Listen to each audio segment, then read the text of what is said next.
Hi, my name is Chaz, and I've been playing guitar for about 14 years. I'm 27 years old, and I've been in and out of bands since I was 13.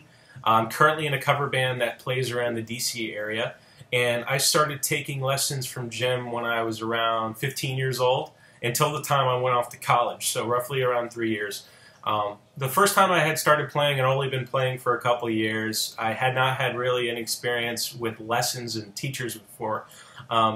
And I had really just played in a jazz band in high school. I, jammed in a couple of high school bands that just messed around and played music on the weekends.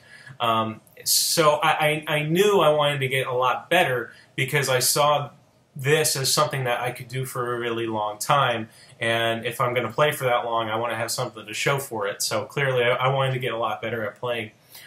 So when I first started with Jim, he would come by probably once a week. And the thing I remember about Jim is he would really take the time to understand what it was I wanted to get out of my playing and how much I wanted to challenge myself before he gave me any kind of lesson plans. And because of that, from the start, it made me a lot more comfortable working with Jim. And I knew that I was going to be able to learn a lot from him. I felt like I could ask him anything and he would have an answer to it. Anytime I wanted to learn a certain song or I had questions about certain tones or scales or equipment, he had endless knowledge about it, and access to that kind of information is really invaluable to someone who's trying to get better at playing guitar. I just recently started taking lessons again with Jim just to hone my soloing skills.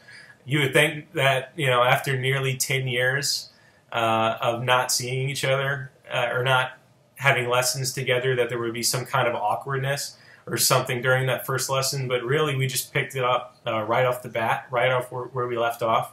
The only difference was this time was at a much more advanced level.